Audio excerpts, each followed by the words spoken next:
오늘은 그리스도로 옷 입으라 라고 하는 주제로 하나님 말씀을 함께 나누는 시간을 갖도록 하겠습니다.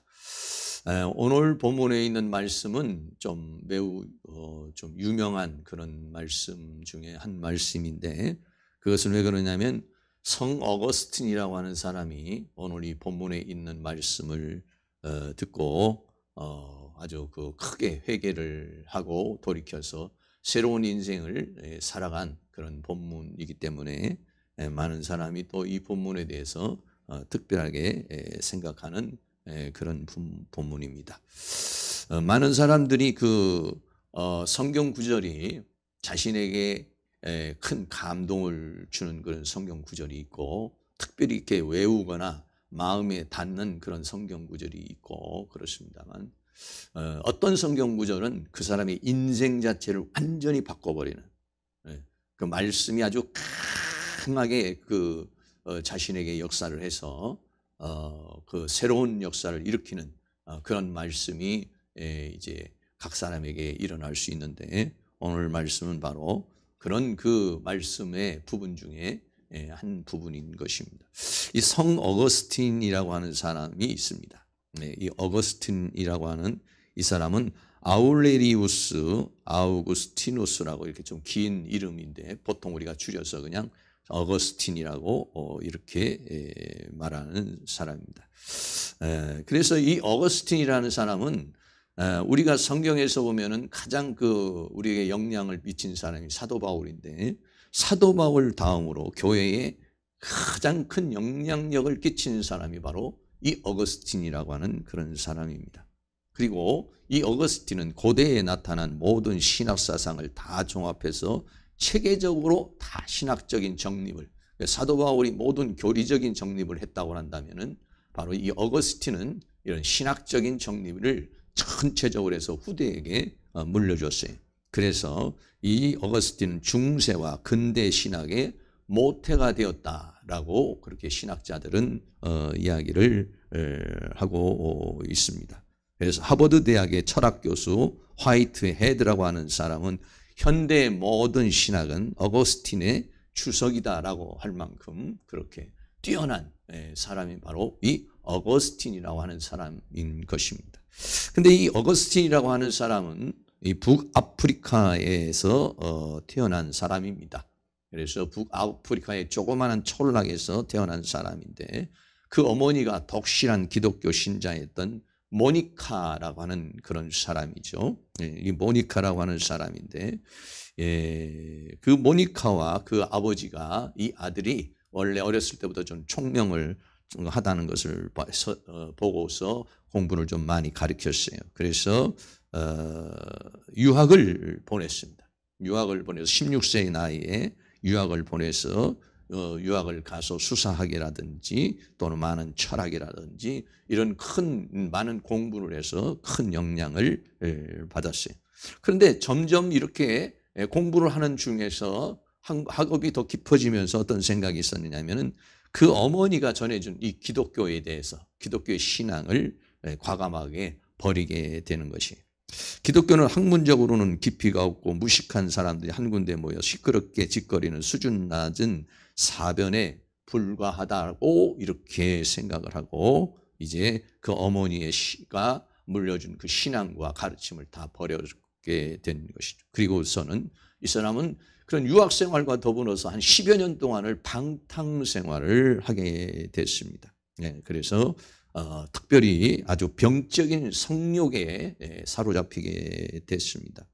그래서 그 한 아프리카 여자와 사랑에 빠져서 10대의 나이에 아이를 낳기까지 하고, 또 그 아이를 데려다가 이제 그 정식 결혼을 시키려는 어머니의 만류를 뿌리치고 또 다른 여자를 또 만나서 또 관계를 갖고 하는 이제 그런 아주 강렬한 그런 불타는 성욕에 사로잡혀서 방탕의 인생을 살아온 사람이 바로 이 어거스틴이라고 하는 그런 사람이에요.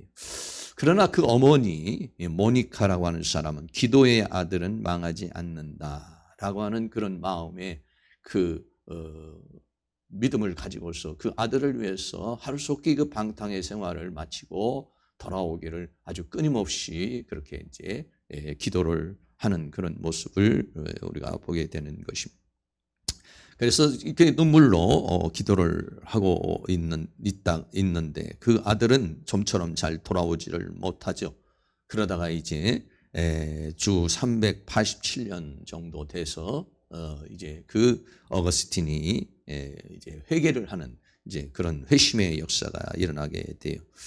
그래서 하루는 그 친구인 폰티키아누스라고 하는 그 친구가 와서 성 안토니에 대한 이야기를 나누다가 이런 그 성적인 정욕과 욕망에 사로잡힌 자신의 비참한 모습이 생각이 나서 정원의 뜰에 나가가지고 이제 나는 왜 이런 더러운 생활을 깨끗이 끝내지 못할까 하며 정말 애통하고 눈물을 짓고 했어요. 그럼에도 불구하고 그런 것을 뿌리칠 수가 없었는데, 그런데 정원에서 그렇게 울고 있는데 갑자기 어떤 소리가 들렸어요. 그래서 이웃집 뜰에서 아이들이 집어서 읽어라, 집어서 읽어라 라고 하는 그런 노래를 소리가 이제 들려온 것이죠. 그게 뭐 어떤 하나님께서 주신 환상적인 그런 것일 수도 있고 실제적인 것일 수도 있는데 그 말이 가슴에 팍 꽂히면서 성경을 취해서 읽는데 바로 오늘 본문에 있는 말씀을 읽게 된 것입니다. 오늘 본문에 있는 특별히 로마서 13장 13절 같이 낮에와 같이 단정히 하고 방탕과 술 취하지 말고 음란과 호색하지 말며 쟁투와 시기하지 말고, 이 말씀이 자기가 지금 살아오고 있는 지금 살고 왔던 그러한 삶을 그대로 정확하게 찍어서 그렇게 자기의 가슴에 와닿은 그런 말씀이, 오직 주 예수 그리스도를 옷 입고 정욕을 위하여 육신의 일을 도모하지 말라, 이런 말씀을 이제 펴들고 거기에서 아주 이 말씀이 강렬한 성령의 역사를 통해서 아주 정말로 그 인생을 뒤집어 놓는 뜨거운 회심의 역사가 일어나게 됐어요. 그래서 지금도 회심공원이라고 하는 공원을 지어서 어거스틴의 그 회심에 대해서 사람들이 이제 생각하는 그런 부분들이 있습니다. 그래서 이 어거스틴은 이제 그 이후로 완전히 변화된 인생을 살아가고, 그리고 나중에 어거스틴은 고백록이라고 하는 그런 책을 썼습니다. 그렇죠. 이 고백록은 뭐냐면 자기가 과거에 살아왔던 방탕한 인생의 삶, 이래서 나는 죄인이다, 나의 인생의 모든 죄악에 대한 것을 고백하는 그런 참회록과 같은 그런 고백록을 나중에 썼죠. 많은 사람들이 여러 가지 책은 쓰지만은요, 고백록을 쓰지는 잘 않습니다. 왜 그러냐면 자기의 옛날에 부끄러운 과거를 갖다가 드러내고 싶지 않은 것이 보통 사람들이잖아요. 그런데 이 어거스틴은 자기 자신의 그 과거의 그런 방탕한 인생을 자기 이제 고백하는, 그래서 참 겸손한 마음으로 겸허하게 자신을 드러내는 그런 모습을 보게 되는 것이죠. 이렇게 위대한 성 어거스틴이라고 하는 사람을 변화시킨 그런 것이 성령의 역사이지만 오늘 본문에 있는 그 말씀이 그 사람의 인생을 뒤집어 놓은 그런 역사를 우리는 보게 되는 것이죠. 오늘 우리는 이 말씀을 대하면서 사랑하는 모든 성도님에게도 성 어거스틴에게 임했었던 그러한 성령의 강한 은혜의 역사가 일어날 수 있는 은혜의 시간이 되기를 주의 이름으로 축복합니다. 첫째로 오늘 본문의 말씀의 첫 번째는 지금은 자다가 깰 때다라고 그렇게 말하고 있습니다. 로마서 13장 11절에 또한 너희가 이 시기를 알거니와 자다가 깰 때가 벌써 되었으니 이는 이제 우리의 구원이 처음 믿을 때보다 가까웠음이냐라고 그렇게 말해요. 여기서 말하는 자다가 깰 때 이 시기라고 하는, 이 시기라는 말은 카이로스라고 하는 말인데, 보통 크로노스라고 하는 것은 어떤 기간이나 계절을 말하는 거고, 카이로스라고 하는 것은 어느 시점, 어느 순간, 바로 이 시기라고 했을 때 그 시점, 이 시점은 어떤 시점이냐, 자다가 깰 때가 이 시기를 너희가 알 텐데 라고 그렇게 말했어요. 다시 말하면 그 시기는 굉장히 로마의 제국의 압박을 받아오고 기독교가 핍박을 받아온 정말로 사단이 우는 사자와 같이 강렬하게 역사하는 이제 그러한 시대가 바로 사도 바울이 로마서를 쓰던 이제 그러한 시대고, 역사적으로 볼 때는요, AD 70년에 이스라엘이라고 하는 나라는 로마에 의해서 완전히 멸망을 하게 됩니다. 이스라엘의 멸망이 다가오는 그런 시대입니다. 네. 그러니까 그런 전운을 느끼고 그런 것을 느낀 그런 선지자들이 상당히 많았었죠. 사도 바울도 어쩌면은 그런 것들을 많이 느꼈을 거라고 생각하는데 이 시기는 어떤 시기냐? 바로 자다가 깰 때가 된 그런 시기다 그랬어요. 여기서 잔다라고 하는 말은 히프노스라고 하는 단어인데 이 히프노스라는 말은 조는 것, 실제적으로 잠을 자거나 아니면 조는 것 또는 다른 말로 말하면 영적인 무감각 상태. 여러분 잠을 자고 있을 때에는 우리 오감이 활동을 하지를 못하잖아요. 그렇기 때문에 잔다라고 하는 것은 바로 영적인 무감각 상태, 어떤 하나님의 음성을 듣지도 못하고 영적인 느낌을 갖지도 못하고 성령의 역사를 느낄 수 없는 시대가 뭐냐면은 없는 상태가 뭐냐면은 잔다라고 하는 그런 부분입니다. 이 자다가 깰 때가 지금 왔다. 자다가 깰 때가 다가왔다. 잠에서 깨어날 때가 왔다라고 하는 것이죠. 그래서 보통 내가 잠들어 있다라고 하는 것은 뭐냐면은요. 영적인 무감각 상태를 말하는 것이고 더 나아가서는 사탄의 영에 잡히게 되면은요. 그러면은 내가 잠들어 있는 상황. 또 나아가서는 내 영이 다운된 상황. 네. 영이 활성화되어지고 깨어있다는 것은 영이 활성화되어 가지고 영이 주체가 되어 가지고 성령의 충만함을 받아서 성령의 인도함을 따라서 살아가는 것. 이것은 뭐냐면 깨어있는 것이죠. 영이 죽어있는 것을 뭐냐면 잠자는 것. 영이 다운되어 있는 상황. 이것이 바로 졸고 있는 상황이라고 이렇게 말할 수 있는 것이죠. 자칫하면 우리는 이 세상에 살면서 우리 예수 믿는 사람은요. 영으로 사는 겁니다. 영이 죽으면 아무런 이 힘을 쓰지를 못합니다. 왜냐하면 하나님의 말씀도 영입니다.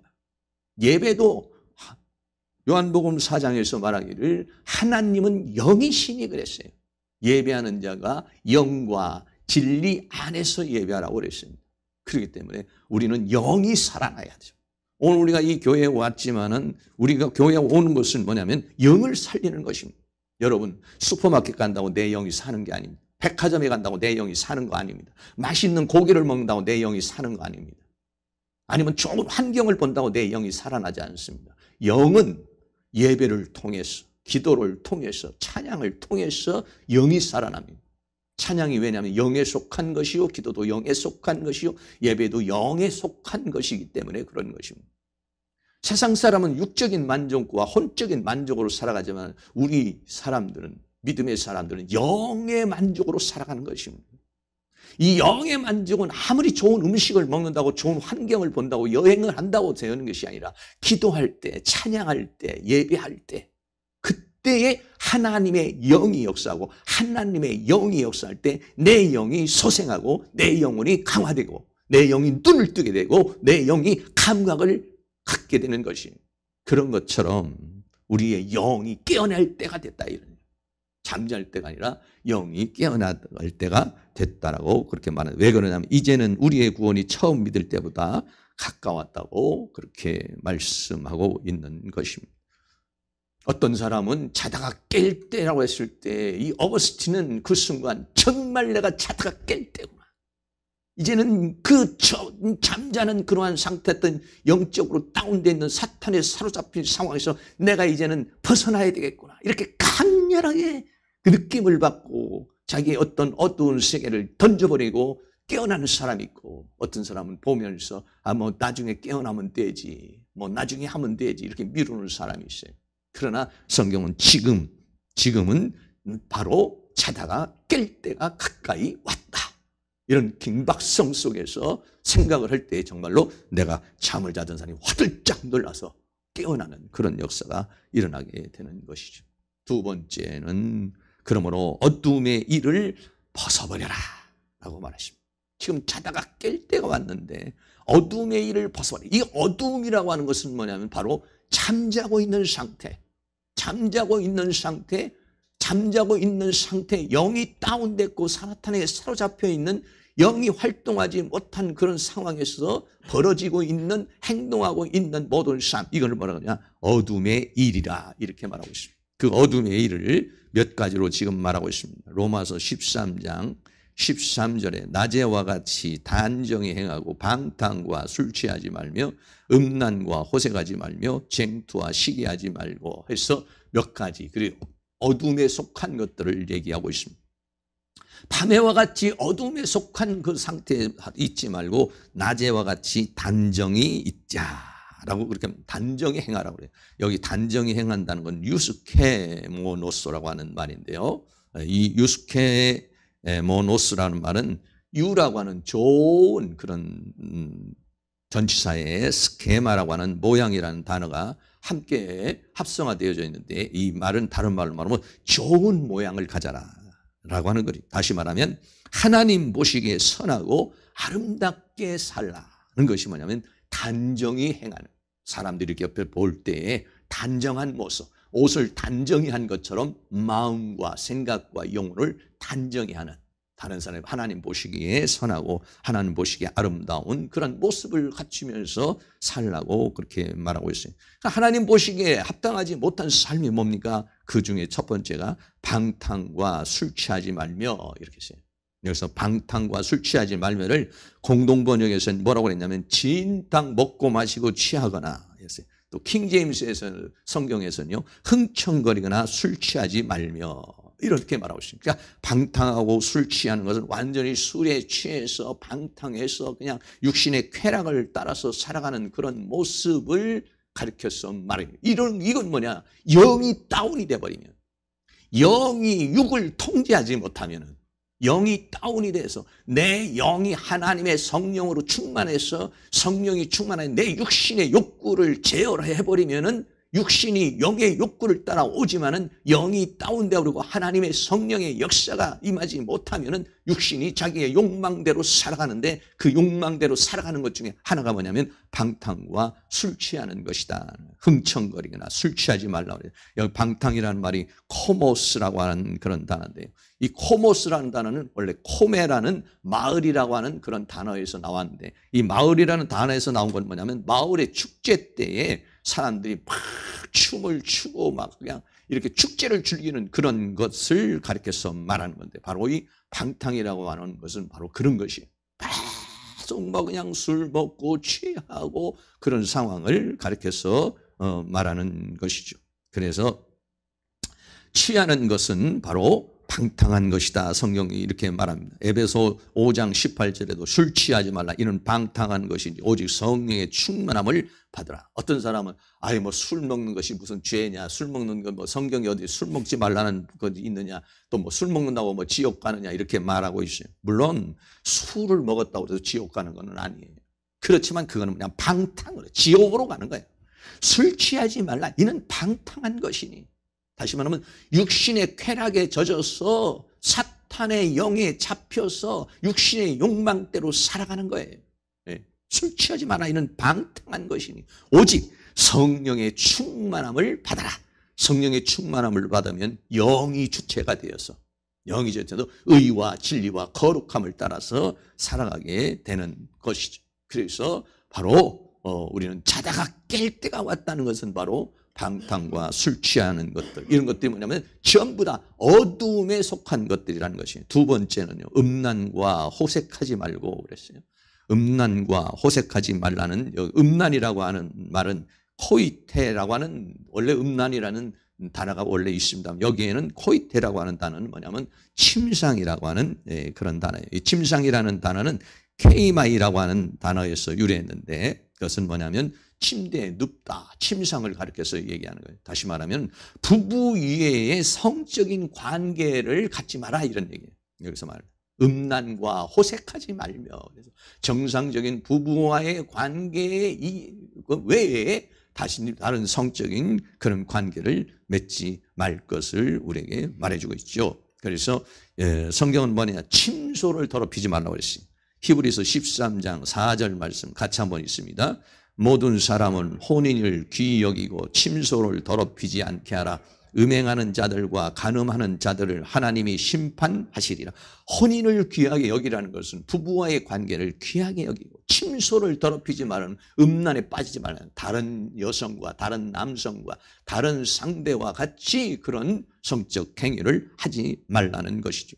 음행하는 자들과 간음하는 자들을 하나님이 심판할 것이다. 혼인을 귀하게 여겨야 된다. 부부와의 관계, 부부와의 성적인 관계를 중요하게 생각을 해서 침소를 더럽히지 않도록 혼인을 귀하게 여겨야 돼요. 부부와의 관계가 굉장히 중요합니다. 부부와의 관계가 깨져버리면은요, 자녀의 관계가 깨져버리고, 가정이 깨져버리고, 사회가 깨지고, 삶이 깨져버리는 것이가 혼인을 귀하게 여기고서 늘 기도해 줘야죠. 남편은 아내를 위해서 기도해 줘야 되고, 아내는 남편을 위해서 기도를 해줘야 됩니다.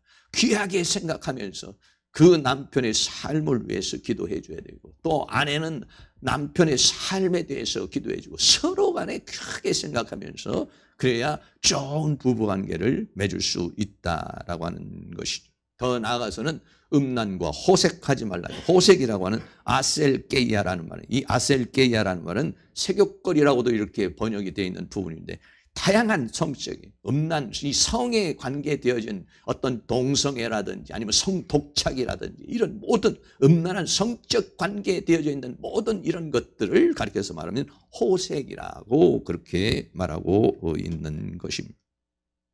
사탄은 성적인 쾌락, 성을, 인간이 가지고 있는 이 성을 쾌락의 도구로 만들었어요. 쾌락의 도구로 만들어서 남녀 간의 성적인 문란을 일으키게 하고, 성적인 문란과 질서를 파괴시키고, 부부관계를 깨뜨려버리고, 가정을 파괴시켜버리고, 더 나아가서 인간의 영혼을 멸망시킵니다. 성적인 죄악은 인간의 영혼을 가장 강력히 파괴하는 범죄 중에 하나인 것입니다. 그때 보통 자폐증을 가진 사람이라든지 장애인이라든지 이런 사람들이 참 그 정신이 좀 정확하지 못한 사람들에게 이 음란의 영이 강하게 여기서 거의 다 사로잡혀 있어요. 예. 정신이 온전하지 못한 사람이 거의 다 사로잡혀 있고, 우리 기독교인들도 마찬가지죠. 우리들도 보면 인터넷에 보면 언제든지 이 성적인 것들이, 요즘에는 초등학교만 되면 벌써 이런 음란물을 보는다고 그렇게 얘기를 해요. 왜 그러냐면 핸드폰이나 이런 데 막 그런 것들이 쏟아져 들어오니까, 원해서가 아니라 원하지 않는데도 그렇게 들어오는데, 이런 것들은요 인간의 말초신경을 강력히 자극하는 그런 요소가 되는데, 바로 이 어거스틴은 바로 이 병적인 성욕에 사로잡혔던 사람 중에 한 사람이에요. 끊을래야 끊을 수 없고, 벗어날래야 벗어날 수 없고, 수많은 기도와 눈물과 방탕에서도 벗어날 수가 없어요. 그런데 그 어머니 모니카가 그 아들을 위해서 눈물로 속에서 기도하는 아들은 망하지 않는다는 그 일념을 가지고, 믿음을 가지고 기도할 때 어느 날 그 정원에서 하나님의 성령의 강권적인 역사로 그 인생의 변화의 역사가 일어났어요. 다시 말하면 하나님의 강권적인 역사가 아니면 인간의 의지로서 벗어날 수가 없다는 것이에요. 예. 술 취함과 방탕함과 음란과 호색과 이런 것들은요, 자기의 인간의 의지로 이걸 벗어날 수가 없는 거예요. 그러니까는 성령의 강권적인 역사가 일어나지 않으면 안 되니까 우리는 기도할 때 뭐냐면, 하나님, 내 의지로, 내 결단으로는 내가 이 죄악에서 벗어날 수가 없습니다. 성령이여 역사하여 주시옵소서. 어거스틴에게 역사하시는 하나님께서 우리에게도 역사해 주셔서 끊어낼 수 있는, 잘라낼 수 있는 은혜를 허락하여 주시옵소서 라고 기도할 때, 성령이 어느 날 역사를 하면 우리는 그 죄악의 사슬을 끊어버리고 다시는 그러한 죄악 속에 묻히지 않고 새로운 인생을 살아가는 그런 은혜의 역사가 일어나게 될 줄로 믿습니다. 쟁투와 시기하지 말라고 그랬어요. 여기서 쟁투라고 하는, 에리스라고 하는 말은 나뉘어서 서로 다투는 것, 서로 다투는 것을 가리켜서 말해요. 시기라고 하는 것은 젤로스라고 하는 말. 젤로스는 뭐냐면 투기하고 경쟁하는 것을 말해요. 다시 말하면 이건 인간 관계에서 주어지는 그런 것들을 우리에게 가리켜서 말하고 있는 것이죠. 이 쟁투와 시기는요, 평화와 화평과는요 거리가 먼 것을 말하고 있는 것이죠. 교회라고 하는 것과 가정이라는 것과 삶이라는 것을 뭐냐면, 쟁투, 서로 싸우는 것이 아니라 서로 화평하고, 시기하고 질투하는 것이 아니라 서로 도와주고 서로 협력하는 그런 관계를 가져야 되는데, 원수 마귀는요 사랑과의 관계를 깨뜨려버려요. 성령이 역사하면은요, 상대방의 단점이 보이지 않고, 단점이 있더라도 그것을 너그럽게 받아들일 수 있는 그런 마음이 생겨요. 근데 사탄이 역사를 하면요, 상대방의 약점이 조금만 생기고 상대방의 조그마한 단점도 눈에 팍 거슬리고 기분에 팍 거슬려가지고요, 자기도 모르게 기분이 나쁘고 자기도 모르게 막 분노가 솟아오는 그런 역사를 우리는 생각할 수가 있어요. 그러므로 우리가 가정에서 살면서 갑자기 남편이 미워지고 말투가 거슬려지고 또 분위기가 이상해지고 그러면은요, 아, 사단이 역사를 하는구나 이렇게 생각을 해야지. 저 사람하고는 나 너무 안 맞아, 못 살겠어. 여러분 그렇게 생각하면 돼요. 지난번에도 사랑은 율법의 완성이라고 그렇게 말했잖아요. 그런 중에서 사랑을 할 때는요, 그 호르몬이 나오는데 호르몬이 나오는 것들 중에서는요, 우리의 마음을 떠그랗게 해주는 것들이 있어요. 그러니까 사랑을 하면요, 상대방의 단점이 보이잖아요. 또 단점이 생겨도요, 그거를 감수할 수 있는 너그러운 마음이 생기는 것은 내 안에 그런 호르몬이 역사를 하는 거예요.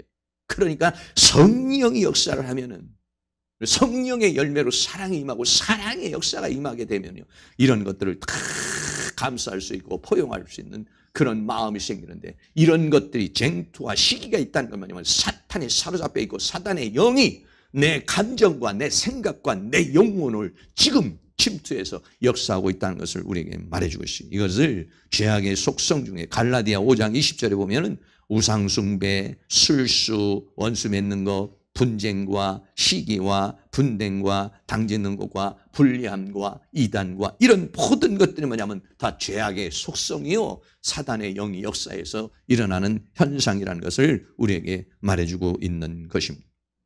다시 말하면 이 죄악을 세 부류로 우리가 정리를 한다면, 첫째는 육적인 쾌락, 방탕이나 술 취하는 것은 육적인 쾌락을 말하는 것이고, 성적인 죄악은, 음란이나 호색은 뭐냐면 성적인 죄악을 말하는 것이고, 쟁투와 시기는요, 인간 관계를 가리켜서 말하는 것입니다. 여러분, 우리는 이런 것들에 사로잡혀버리면, 육적인 쾌락에 사로잡혀서 방탕과 술 취하면 영혼이 망가지고, 성적인 죄악에 음란과 호색을 하게 되면 가정이 파괴되고 인생이 파괴되는 것이고, 인간 관계의 쟁투와 시기가 되면은요, 행복감을 느낄 수가 없어요. 성경, 우리 모든 사람이 할 수만 있으면 모든 사람하고 다 화평을 이루면서 살아가기를 원하고, 하나님의 자녀는 뭐냐면 화평케 하는 자라고 그렇게 말하고 있어요. 그런데 원수 마귀가 역사라면 이런 죄악 속에 파묻혀가지고 끌려가는 그런 삶을 살아가게 되는데, 그 어둠의 일들을 벗어버려라 라고 그렇게 했어요. 어떻게 벗어냅니까? 성령의 강권적인 역사를 통해서 우리는 벗어날 수 있는데, 오늘 우리에게 역사하고 있는 사탄이 우리의 생각과 감정과 육신과 여러 가지 문화와 문명과 삶을 통해서 역사하는 이러한 모든 죄악의 모든 요소들이 성령의 강권적인 역사로 잘라지고 끊어지고 뿌리 뽑혀지는 그런 역사가 일어날 수 있기를 주의 이름으로 축원합니다. 세 번째는 빛의 갑옷을 입자라고 말했습니다. 빛의, 이제 그 어둠의 빛, 어둠의 것들을 다 벗어버리고 빛의 갑옷을 입자. 로마서 13장 12절입니다. 밤이 깊고 낮이 가까웠으니 그러므로 우리가 어둠의 일을 벗고 빛의 갑옷을 입자. 그랬습니다. 밤이 깊고 낮이 가까이 왔다. 밤이 깊고 낮이 가까이 왔다는 것은 뭐냐면, 밤이 깊다는 것은 계속 사탄이 역사하는 때를 뭐라고 하냐면 밤이 깊다라고 해요. 죄악의 역사가 계속 역사를 하는 때를 뭐라냐면 밤이 깊다라고 그렇게 말해요. 낮이 가까웠다라고 하는 것은 주님이 역사하는 때, 하나님의 세계는 낮의 세계고 사탄의 세계는 밤의 세계인 것이에요. 그래서 밤이 깊다는 것은 사단이 더 강하게 역사하는 때를 말해요. 그러나 밤이 깊으면은 어떻습니까? 깊어질수록 깊어지면 곧 뭐가 오느냐? 낮이 가까이 오게 되는 것이죠. 사탄의 역사가 때가 있으면 하나님의 때가 있는 것이에요. 밤이 깊고 이제 낮이 가까웠다는 것은 주님이 역사할 때가 온다는 거예요. 주님이 임할 때가 온다는 거예요. 또는 주님이 재림할 때가 가까이 왔다는 것을 우리에게 말해요. 그러므로 우리가 어둠의 일을 벗어버리고, 어둠의 일을 벗어버리고 빛의 갑옷을 입자라고 그랬어요. 그래서 빛의 갑옷을 입는다라고 하는 것은 뭐냐면 우리가 의의 병기가 되는 것이다 그랬어요. 로마서 6장 13절 말씀 우리 같이 한번 읽습니다. 또한 너희 지체를 불의의 병기로 죄에게 드리지 말고 오직 너희 자신을 죽은 자 가운데서 다시 산 자같이 하나님께 드리며 너희 지체를 의의 병기로 하나님께 드리라. 여기서 말하는 이 병기, 병기가 뭐냐면은 바로 빛의 갑옷을 입자 할 때, 이 갑옷이 뭐냐면 다시 말하면 병기, 무장을 한다는 거예요. 너희 지체를 불의의 병기로 죄에게 드리지 말고, 내가 죄악에 속하면요 불의의 병기로 자기를 드리는 것이 돼요. 그러나 내가 하나님의 의에 속하면 의의 병기로 하나님께 자기 자신을 드리게 되는 것이죠. 그러므로 이제는 어둠의 일을 벗어버리고 빛의 갑옷을 입자라고 그렇게 말하고 있습니다. 다시 말하면 사탄에게 속한 그러한 것들을 벗어버리고 하나님께서 주신 그 은혜로 이제 갑옷을 입는데 바로 의의 병기가 되는 것을 가르쳐서 말하고 있습니다. 성경이 우리는 뭐냐고 하면 세상의 빛이다 이렇게 말하죠. 마태복음 5장 14절 말씀도 같이 한번 있습니다. 너희는 세상의 빛이라 산 위에 있는 동네가 숨기우지 못할 것이요.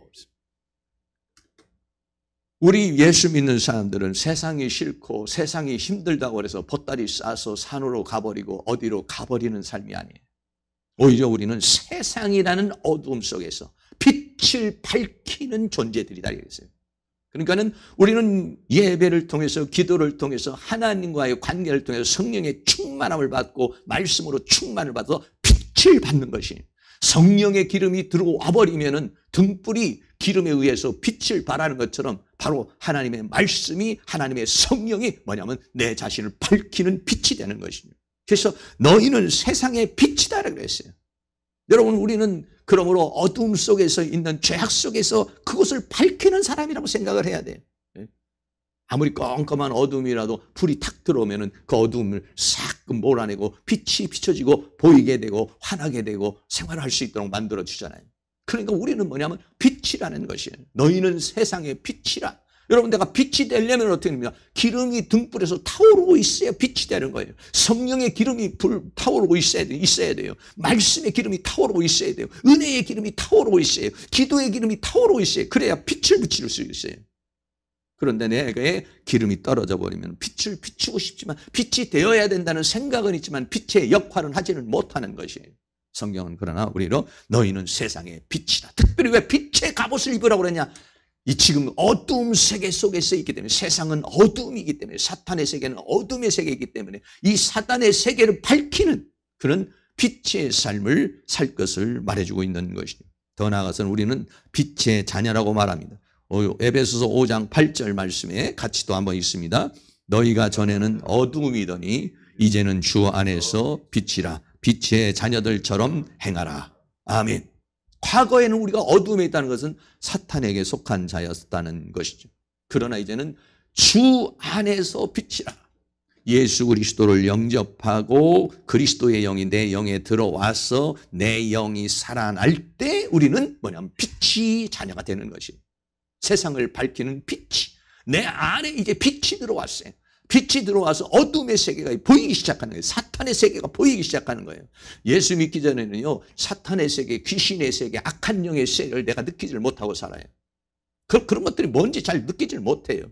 그런데 예수 믿게 되면은 어둠이 뭔지, 사탄이 지금 내 감정을 이렇게 자극하고 있구나, 사탄이 내 생각을 이렇게 자극하고 있구나, 사탄이 이런 사건을 통해서 나를 공격하고 있구나, 사탄이 나에게 지금 이렇게 역사하고 있구나, 사탄이 우리 가정에 이렇게 역사하고 있구나, 사탄이 역사를 하는 그런 것들을 느낄 수가 있어요. 여러분, 그런 거 느끼면 어떻게 합니까? 그냥 느끼는 거랑 끝납니다. 내가 빛이에요. 그러니까 어디냐? 가정에 들어온 어둠을 몰아내는 빛이란 얘기예요. 기도해서 내 가정에 들어오는 어둠을 몰아낼 수 있기를 주의 이름으로 축원합니다. 우리 가정을 파괴시키고 또는 내 감정을 파괴시키고 내 인생을 파괴시키는 이런 것들이 어둠이 와서 다양한 형태로 질병으로 사건으로 사고로 어떤 형태로 역사할 때 과거에는 우리가 그걸 느낄 수가 없었어요. 그러나 빛에 거하는 사람이 어두움이 보이기 시작하는 거예요. 사탄의 역사가 느껴지기 시작하는 거예요. 어두움의 역사가 분별이 오기 시작하는 거예요. 그럼 어떻게 하냐? 빛을 밝혀야 돼요. 그거 밝히지 못하면 나도 그 어두움에 파묻혀 버리는 거예요. 사단의 영에 사로잡혀 버리는 거예요. 내 영이 다운돼 버리는 거예요. 사단에게 붙잡히는 삶을 살아가는 거니까 하나님께서 너는 네 가정을 비추는 빛이라는 거예요. 이 교회를 비추는 빛이라는 거예요. 세상을 비추는 빛이니까 빛의 갑옷을 입어라 이런 얘기. 여러분, 빛의 갑옷을 입기 위해서 내가 빛의 갑옷을 입으면은 어둠에 있는 남편을 살릴 수가 있어요. 어둠에 있는 자녀를 살릴 수가 있어요. 어둠에 있는 우리 가정을 살릴 수가 있어요. 그 어둠을 몰아낼 수 있는 것이죠. 그렇기 때문에 우리 가정에 어둠이 왔다고 생각하면 빛을 밝히기 위해서 비상등을 켜고 기도를 해야 됩니다. 뜨거운 기도를 하고 성령의 충만, 은혜의 충만을 하면은 자연스럽게 내가 빛이 돼서 그 어둠의 세력을 몰아내게 하는 것이지요. 빛의 갑옷을 입을 수 있는 은혜가 있기를 주의 이름으로 축원하고, 우리 모든 성도님들이 더 큰 빛들이 돼서 우리 가정에 어둠이 조금도 틈타지 못하고 내 인생에 어둠이 조금도 틈타지 못하도록 그것을 다 물리칠 수 있는 은혜가 있기를 주의 이름으로 축원합니다. 요한계시록에서는요, 빛 중에서도 아주 큰 태양을 입은 여자를 우리에게 말해주고 있어요. 요한계시록 12장 1절 말씀 같이 읽습니다. 하늘에 큰 이적이 보이니 해를 입은 한 여자가 있는데 그 발 아래는 10달이 있고 그 머리에는 12별의 면류관을 썼더라. 계시록 12장에서 하나님께서 환상을 보여주시는데 교회를 뭘로 보이냐면 여자로 보여주셨어요. 하늘에 큰 이적이 보이니 해를 입은 한 여자, 이 해를 입었다는 건 태양을 입었다는 거예요. 그러니까 얼굴이 막 빛이 나는 것이죠. 그 발 아래는 달이 있고 달을 밟고 머리에는 12별의 면류관이 있다는 거예요. 12별의 면류관은 뭐냐면 승리를 가리켜서 말하는 거예요. 예. 얼굴은 태양같이 빛하니까 큰 빛이 되고, 빛이 되니까 뭐가 됐습니까? 승리를 하는 그런 모습이에요. 그런데 또 하나의 모습이 있어요. 계시록 12장 3절 같이 있습니다. 하늘에 또 다른 이적이 보이니 보라, 한 큰 붉은 용이 있어 머리가 7이요 뿔이 10이라. 그 여러 머리에 7 면류관이 있는데, 또 한 모습은 뭐냐면은 계시록 12장 1절은 바로 교회를 말하고 성도들을 가리켜서 말하는 것이고, 12장 3절 하늘에 또 다른 이적이 보니 보리라 큰 붉은 용이 있어. 붉은 용은 뭐냐면 원수, 마귀, 사탄의 세계를 말하는 거예요. 이 존재는 머리가 7이요 뿔이 10이요 그 여러 머리에 7 면류관을 쓰고 있어요. 근데 사탄이 쓴 면류관은 세상 면류관이고 여인이 쓴 면류관은 스테판이라는 승리의 면류관을 쓰고 있는 것이죠. 여러분, 이 두 존재가 지금도 역사를 하고 있다는 것이에요. 그림으로 보면 이런 것입니다. 여인은 해를 입은 해를 입은 여자예요. 12별의 면류관을 쓰고 있어요.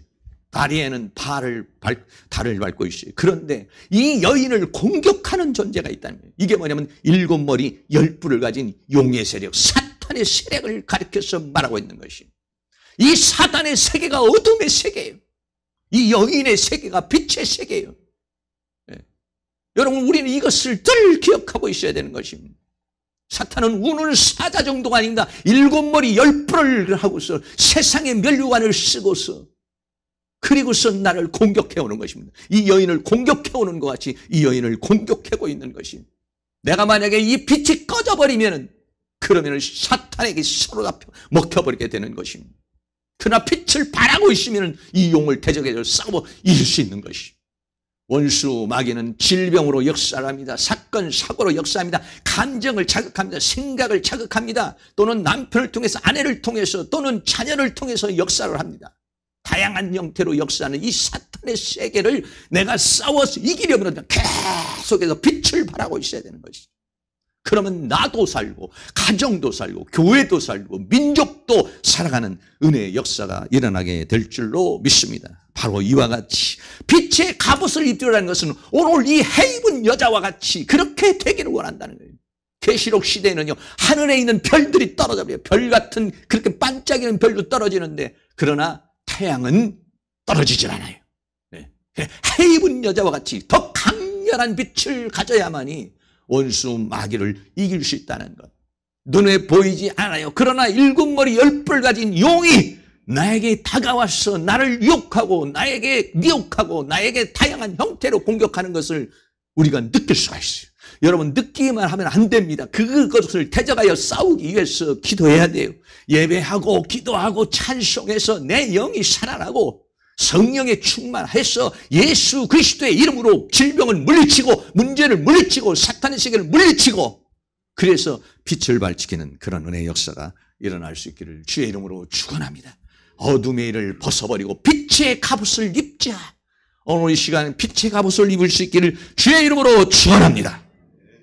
그럼 마지막으로는 그리스도로 옷 입으라고 했어요. 그리스도로 옷 입으라는 얘기나 빛의 갑옷을 입는다는 얘기는 사실은 좀 비슷한 얘기인데 왜 빛의 갑옷이라고 그렇게 말했냐면은 어둠의 세계를 이기기 위해서는 빛의 갑옷을 입어야 되고 갑옷이라고 하는 것은 무장을 한다는 것을 말해요. 그런데 우리는 이 세상을 살아가려면 어떻게 그리스도로 옷 입어라 이렇게 했어요. 여러분 그리스도로 옷 입으라는 말이 무엇이겠습니까? 다양한 형태로 우리들이 해석할 수 있습니다만 로마서 13장 14절 말씀에 오직 주 예수 그리스도로 옷 입고 정욕을 위하여 육신의 일을 도모하지 말라. 그리스도로 옷 입어야 된다는 것이에요. 우리가 내 이 모습만 가지고는 이 세상을 이길 수가 없어요. 그래 이 세상을 이기라고 누구를 주셨냐면 예수 그리스도를 우리에게 주셨어요. 그래서 예수 그리스도를 옷 입으라는 것은 예수 그리스도로 살아라는 얘기예요. 주님으로 예수 그리스도로 나를 볼 때 나는 그냥 인간이 아니라 나를 그리스도로 옷 입어서 그리스도와 같은 존재가 되라는 것을 우리에게 말해주고 있는 것이. 그리스도로 옷 입는다는 것은 몇 가지로 말씀을 드린다면 첫째는 그리스도와 함께 죽고 다시 사는 것입니다. 갈라디아 3장 27절 같이 한번 있습니다. 누구든지 그리스도와 합하여 세례를 받은 자는 그리스도로 옷 입었느니라. 그리스도와 합하여 세례를 받은 세례는 여기서 말하는 세례는 그냥 우리가 그냥 형식적으로 하는 그런 세례를 말하는 것이 아니라 예수 그리스도와 함께 죽고 예수 그리스도와 함께 사는 것을 뭐라고 하냐면 세례요 또는 침례라고 그렇게 말해요. 다시 말하면 예수 침례는 뭐냐면 나는 죽고 이제는 그리스도로 사는 것. 그리스도로 옷 입었다는 것은 세례를 통하여 그리스도와 함께 죽고 그리스도와 함께 살아서 나는 그리스도로 인하여 사는 자. 그리스도로 인하여 그리스도를 옷 입었다는 그리스도화가 되어서 그리스도로 살아가는 것 이것을 말하고 있는 것. 그렇지 않으면요 이 죄와 사망과 세상과 사단을 이길 수가 없어요. 예수 그리스도가 아니면 성령의 능력이 아니면 하나님의 은혜가 아니면 누가 이 세상을 이길 수가 있겠습니까? 그렇기 때문에 예수 그리스도를 옷 입어야만이 이 붉은 용을 이길 수가 있고 이 어둠의 세계를 이길 수가 있기 때문에 그리스도로 옷 입으라는 것입니다. 두 번째는 이 그리스도로 옷 입는다는 것은 새 사람이 되는 것인데 에베소 4장 23절부터 같이 한번 있습니다. 오직 성령으로 새롭게 되어 하나님을 따라 의와 진리의 거룩함으로 지으심을 입으면 새 사람을 입으라. 새 사람을 입어라. 옛사람이 아니라 이런 새 사람. 어거스틴이 과거의 그런 방탕한 인생의 삶이 아니라 이제는 완전히 돌이켜 새로운 사람이 되는 것. 그것이 뭐냐면 그리스도로 옷 입는 것입니다. 더 나아가서는 세 번째는 그리스도의 형상을 입는 것입니다. 로마서 8장 29절 같이 있습니다. 하나님이 미리 아신 자들로 또한 그 아들의 형상을 본받게 하기 위하여 미리 정하셨으니 이는 그로 많은 형제 중에서 맏아들이 되게 하려 하심이니라. 아들의 형상을 뭐냐면 예수 그리스도의 형상, 내 인격과 내 성품과 내 사상과 내 철학과 이런 모든 것들이 그리스도의 형상화되어지는 것. 아주 내가 그리스도와 같은 존재가 되는 것 이게 뭐냐면 그리스도로 옷 입어라 이런 얘기입니다. 더 나아가서는 하나님의 전신갑주를 입는 것입니다. 에베소서 6장 11절 같이 있습니다. 마귀의 계계를 능히 대적하게 하여 하나님의 전신갑주를 입어라. 마귀의 계계를 뭘로 이기겠습니까? 왜 마귀의 세력을 뭘로 이기겠느냐? 하나님의 전신갑주 빛의 갑옷을 입고 그리스도로 옷 입어야만이 이 존재를 이길 수가 있다는 것이. 더 나아가서 다섯 번째는 희고 깨끗한 세마포를 입는 것이다 그랬어요. 계시록 19장 14절 같이 있습니다. 하늘에 있는 군대들이 희고 깨끗한 세마포를 입고 백마를 타고 그를 따르더라. 하늘에 있는 군대란 우리는 뭐냐면 사단과 싸우는 군대요. 영적 싸움에 싸우는 하늘의 군대는. 근데 이 하늘의 군대는 뭘 입었느냐? 희고 깨끗한 세마포를 입었다는 것이에요. 거룩하다는 거예요. 빛을 발하고 있다는 거예요. 그러니까 해 입은 여자와 같이 빛을 발하고 있는 모습. 그게 뭐냐면 희고 깨끗한 세마포를 입는 것이다는 것이. 다시 한번 말씀입니다. 그리스도로 옷 입는다는 것은 그리스도와 함께 죽고 그리스도와 함께 다시 사는 것, 그리스도로 사는 것을 말하는 것이.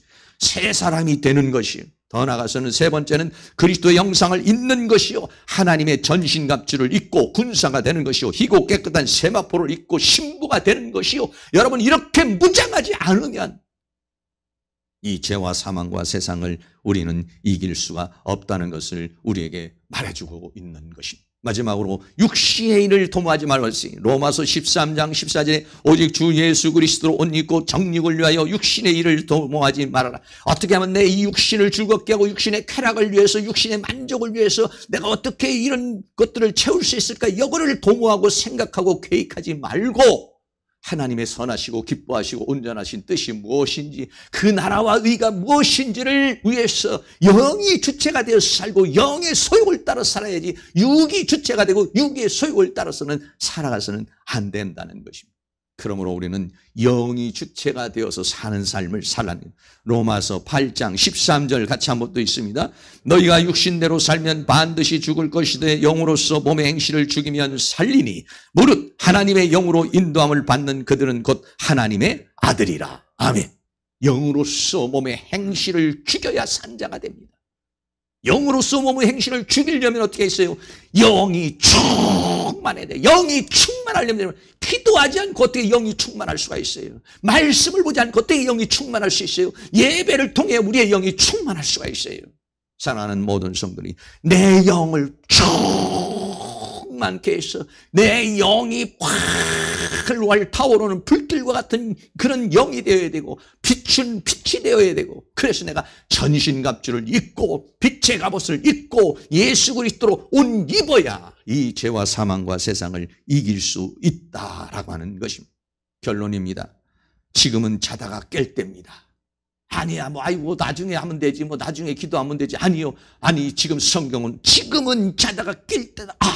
내가 이젠 정신을 차려야 되겠구나. 기도해야 되겠구나. 시간을 정해서 기도해야 되겠구나. 시간을 정해서 말씀을 봐야 되겠구나. 정신을 차려야 되겠구나. 새롭게 단장을 해야 되겠구나. 그런 각성이 일어날 수 있기를 주의 이름으로 축원합니다. 어둠의 일을 벗고 빛의 갑옷을 입자. 어둠의 일을 어떻게 벗어낼 수 있습니까? 어떻게 이걸 잘라낼 수 있어요? 성령의 강권적인 역사가 아니면 안 돼. 정말로 뜨거운 눈물로 기도할 때 하나님이 성령으로 역사하고 어느 날 말씀이 살아 움직이는 역사가 있어서 내 안에 있는 죄악의 사슬을 끊어버리고 내가 빛의 갑옷을 입고 그리스도로 옷 입으면은 정말 내 인생에 새로운 인생을 살고 빛의 삶을 사는 그런 은혜의 역사가 일어나게 될 줄로 믿습니다. 그런 은혜가 사랑하는 모든 성도님에게 늘 넘쳐날 수 있기를 주의 이름으로 축원합니다.